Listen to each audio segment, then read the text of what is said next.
ಇತ್ತೀಚೆಗೆ ಇರಾನ್ ದೇಶದ ಮುಖ್ಯಸ್ಥ ಸರ್ವಾಧಿಕಾರಿ ಅತ್ಯಂತ ಕ್ರೂರಿಯಾದಂಥ ಆಯತುಲ್ಲಾ ಖಮೇನಿ ಹತ್ಯೆ ಆಯಿತು. ಹತ್ಯೆ ಆದ ತಕ್ಷಣವೇ ನಮ್ಮ ದೇಶದಲ್ಲಿ ಭಾರತೀಯ ಮುಸ್ಲಿಮರು, ಈ ದೇಶದಲ್ಲಿ ಹುಟ್ಟಿ ಈ ದೇಶದ ಅನ್ನ ತಿಂತಾ ಇರುವಂಥ ಮುಸ್ಲಿಮರು ಅವನ ಪರವಾಗಿ ಸತ್ತಿದ್ದಕ್ಕೆ ಶೋಕಾಚರಣೆ, ಮೆರವಣಿಗೆ, ಗಲಭೆ ಗಲಾಟೆಗಳನ್ನು ಕೂಡ ಮಾಡಿದ್ದಾರೆ. ಕರ್ನಾಟಕದಲ್ಲೂ ಕೂಡ ಸಾಕಷ್ಟು ಕಡೆ ಮಾಡಿದ್ದಾರೆ. ಅದನ್ನು ನಾವು ವಿರೋಧ ಮಾಡಿದ್ದೀವಿ. ಅದಕ್ಕೆ ಬೆಂಗಳೂರಿನಲ್ಲಿ ನಾವು ಕಂಪ್ಲೇಂಟ್ ಕೂಡ ಕೊಟ್ಟಿದ್ದೀವಿ. ಒಬ್ಬ ಹ್ಯಾರಿಸ್ ಅನ್ನುವಂಥ MLA ನೇತೃತ್ವದಲ್ಲೇ ಕೂಡ ಆಗಿದೆ, ಮೆರವಣಿಗೆ ಆಗಿದೆ. ಸೊ ಅದಕ್ಕೆ ಕಂಪ್ಲೇಂಟ್ ಕೂಡ ಕೊಟ್ಟಿದ್ದೀವಿ ನಾವು.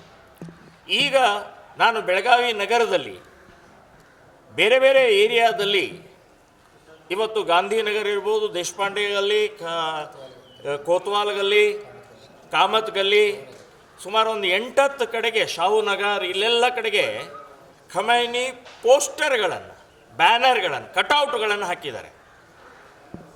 ಯಾರಿವರು? ಇವನು ಒಬ್ಬ ದೇಶದ್ರೋಹಿ ಅಷ್ಟೇ ಅಲ್ಲ, ಹಿಂದೂ ವಿರೋಧಿ, ಭಾರತ ವಿರೋಧಿ.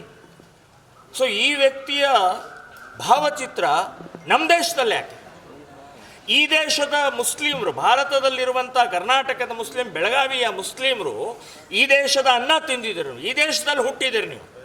ಖೊಮೈನಿ ನಿಮಗೆ ಸಂಬಂಧ ಇಲ್ಲ. ಸೊ ನಾನು ಹೇಳೋದು, ಈ ರೀತಿಯ ದೇಶದ್ರೋಹಿ, ಅತ್ಯಂತ ಕ್ರೂರಿಯಾದಂಥ, ಮಹಿಳಾ ವಿರೋಧಿಯಾದಂಥ, ಒಂದು ಬುರ್ಕಾ ಹಾಕಿಲ್ಲ ಅಂತ ಅನ್ನೋದಕ್ಕೆ ಗುಂಡು ಹೊಡಿತಾರೆ, ಸಾರ್ವಜನಿಕವಾಗಿ ಗಲ್ಲಿಗೇರಿಸ್ತಾರೆ. ಸೊ ಅಂಥ ಒಬ್ಬ ವ್ಯಕ್ತಿಯನ್ನು ಇವತ್ತು ವೈಭವೀಕರಣ ಮಾಡ್ತಾ ಇರುವಂಥದ್ದು ಸರಿಯಲ್ಲ. ಇದನ್ನು ಖಂಡಿಸ್ತಾ ಇದ್ದೀವಿ, ವಿರೋಧಿಸ್ತಾ ಇದ್ದೀವಿ. ಕೂಡಲೇ ಬೆಳಗಾವಿ ನಗರದಲ್ಲಿರುವಂಥದ್ದು ಮತ್ತು ಕರ್ನಾಟಕದಲ್ಲಿ ಎಲ್ಲೆಲ್ಲಿ ಇದರ ರೀತಿ ಪೋಸ್ಟರು, ಬ್ಯಾನರು, ಕಟೌಟ್ಗಳನ್ನು ಹಾಕಿದ್ದಾರೆ, ಕೂಡಲೇ ತೆರವುಗೊಳಿಸಬೇಕು. ಅಷ್ಟೇ ಅಲ್ಲ, ಅವ್ರ ಮೇಲೆ ಕ್ರಮ ತಗೊಳ್ಬೇಕು, ದೇಶದ್ರೋಹಿ ಕೇಸ್ ಹಾಕ್ಬೇಕ್ರೆ. ಈ ದೇಶದಲ್ಲಿ ಹುಟ್ಟಿದರೆ ಮುಸ್ಲಿಂ ಸಮಾಜಕ್ಕೆ ನಾನು ಹೇಳ್ತಾ ಇದ್ದೀನಿ, ಯಾರು ವೈಭವೀಕರಣ ಮಾಡ್ತಾ ಇದ್ದಾರೆ ನೀವು? ನಾನು ಸರ್ಕಾರಕ್ಕೂ ಕೇಳ್ತಾ ಇದ್ದೀನಿ. ಇವತ್ತು ಛತ್ರಪತಿ ಶಿವಾಜಿ ಮಹಾರಾಜರು ಅಫ್ಜಲ್ ಖಾನನ ಹೊಟ್ಟೆ ಹರಿದಿದ್ದನ್ನು ನಾವು ಪೋಸ್ಟರ್ ಹಚ್ಚಿದ್ರೆ ಇತಿಹಾಸ ಇದೆ. ಪೋಸ್ಟರ್ ಹಚ್ಚಿದ್ರೆ ಕೂಡಲೇ ಬಂದು ತೆಗಿತೀರಿ, ಕೇಸ್ ಹಾಕ್ತೀರಿ, ಅರೆಸ್ಟ್ ಮಾಡಿ ಒಳಗಡೆ ಹಾಕ್ತೀರಿ. ಯಾಕೆ ಇದನ್ನು ಹಾಗೆ ಹಾಕ್ಬಿಟ್ಟಿದ್ದೀರಿ? ಮೆರವಣಿಗೆಗೆ ಅವಕಾಶ ಕೊಟ್ಟರೆ, ಕಟೌಟ್ಗೆ ಯಾಕೆ ಅವಕಾಶ ಕೊಟ್ಟರೆ? ಸೊ ಇದನ್ನು ಕೂಡಲೇ ತೆರವುಗೊಳಿಸ್ಬೇಕು. ಇಲ್ಲಾಂದರೆ ನಾವು ಹೋಗಿ ತೆರವುಗೊಳಿಸ್ಬೇಕಾಗತ್ತೆ. ಆವಾಗ ಗಲಾಟೆ ಗೊಂದಲ ಆಯಿತು ಅಂದರೆ ನಮಗೆ ಗೊತ್ತಿಲ್ಲ, ನೀವು ಜವಾಬ್ದಾರಿ ಆಗ್ತೀರಿ ಅಂತನ್ನುವಂಥದ್ದು ಹೇಳ್ತೀನಿ.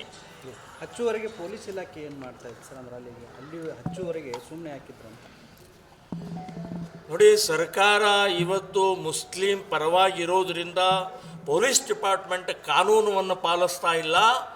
ಪೊಲೀಸರು ಸರ್ಕಾರದ ಪರವಾಗಿ ಎಲ್ಲಿವರೆಗೆ ಪ್ರತಿಭಟನೆ, ಎಲ್ಲಿವರೆಗೆ ಪ್ರತಿಕ್ರಿಯೆ ಬರೋದು ಅಲ್ಲಿವರೆಗೆ ದೂಕೊಂಡು ಹೋಗ್ತಾ ಇರುವಂಥ ಮಾನಸಿಕತೆ ಪೊಲೀಸ್ ಡಿಪಾರ್ಟ್ಮೆಂಟ್ ಇದೆ. ನಾನು DC, SP, ಕಮಿಷನರ್, ನೀವು ಕಣ್ಮುಚ್ಚಿ ಕೂತಿದ್ದೀರಾ? ಇಂಥ ದೇಶದ್ರೋಹಿ ಕ್ರೂರಿಯನ್ನು ಚಿತ್ರ ಇವತ್ತು ಮೆರಿತಾ ಎಲ್ಲ ಸೋಷಿಯಲ್ ಮೀಡಿಯಾದಲ್ಲಿ ಎಲ್ಲ ಕಡೆ ಹೋಗ್ತಾ ಇದೆ. ಸೊ ಅಂಥ ಸಂದರ್ಭದಲ್ಲಿ ಈ ರೀತಿ ನೀವು ಕಣ್ಮುಚ್ಚಿ ಕೂತಿದ್ದು ಸರಿಯಲ್ಲ. ಇದನ್ನು ಖಂಡಿಸ್ತಾ ಇದ್ದೀನಿ ನಾನು. ಸೊ ಈ ರೀತಿಯ ಅಕಸ್ಮಾತ್ ನಮಗೆ ಗೊತ್ತಾಗಿದ್ದರಿಂದ ನಾವು ಇವತ್ತು ಹೇಳ್ತಾ ಇದ್ದೀವಿ. ನಾವು ಮುಂಚೆನೇ ಗೊತ್ತಾಗಿ ನಾವೇ ಹೋಗಿ ಹರಿತಿದ್ದೀವಿ ಅಂತನ್ನುವಂಥದ್ದು ನಾನು ಹೇಳ್ತೀನಿ.